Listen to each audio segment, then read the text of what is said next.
The Kanye West interview was a cry for help. Let's talk about it.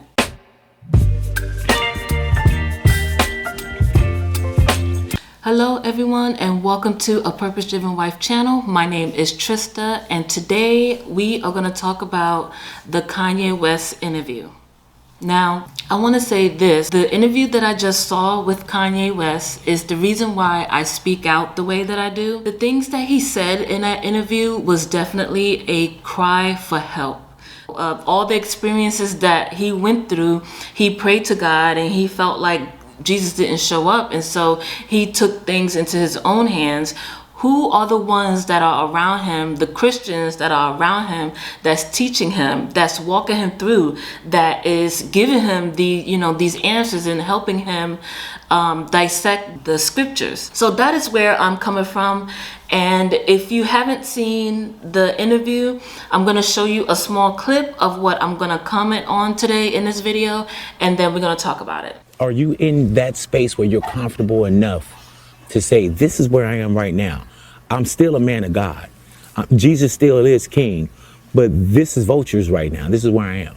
It is, but I have my issues with Jesus. There's a lot of stuff I went through that I prayed and I didn't see Jesus show up. So I had to put my experience in this world, my experience with my children, my experience with other people, my experience with my account, my experience with my brand, and my experience with the level of music that I was dealing with in my own hands. Like a lot of times I just feel like in our society in America, people, Christians, we depend on Jesus so much that we won't put the word in ourselves. And the main thing that really that I don't rock with is like, it's just always like, I'm gonna pray for you. And it's just like, you can actually physically do something yourself too, more than just pray.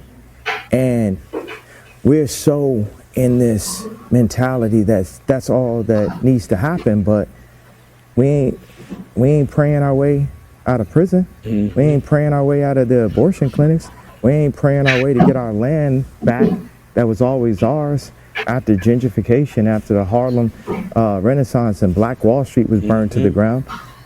Them prayers ain't working. We have to apply actual physical building partnerships, and it don't start unless we could really be real with each other and say, this is what I did, this is what I did. Like, I mean, look at this.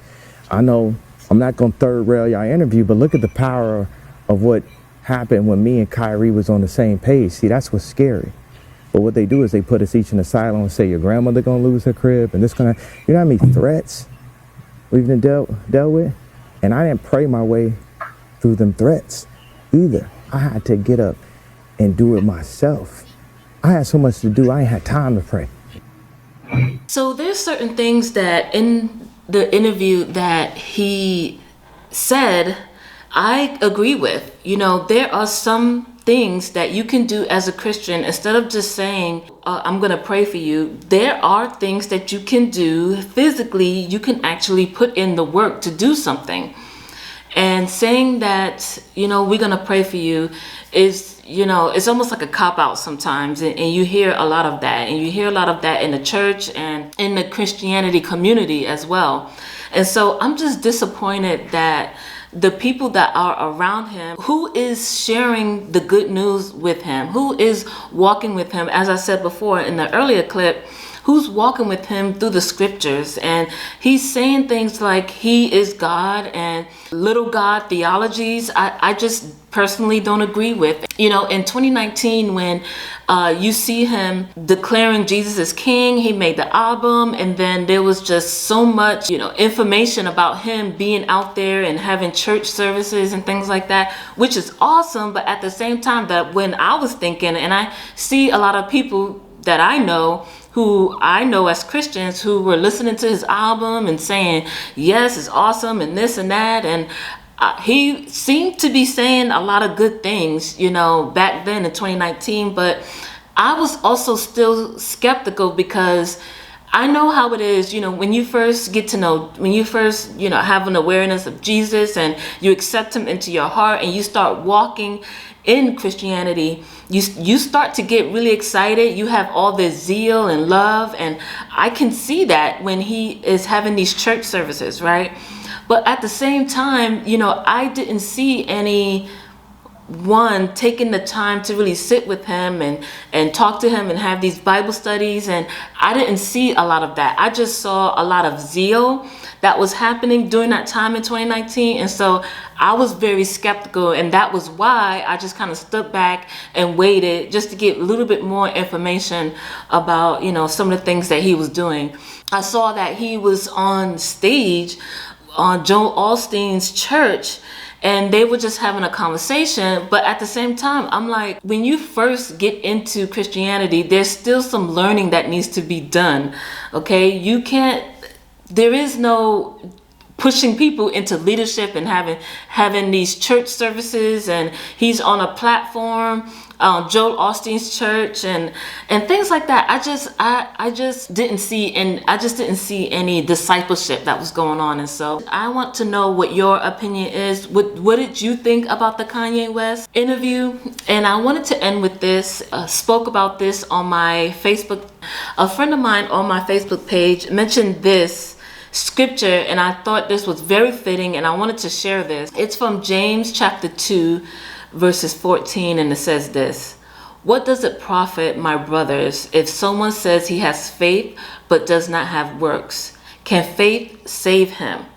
And you can see that with Kanye West when he says, you know, I have all these experiences with his label, with his family, with, you know, things that he's walking through, and he prayed to God, or he prayed and Jesus didn't show up. Who is teaching him? Who is, you know, like I said, discipling him? Who is walking him through these scriptures?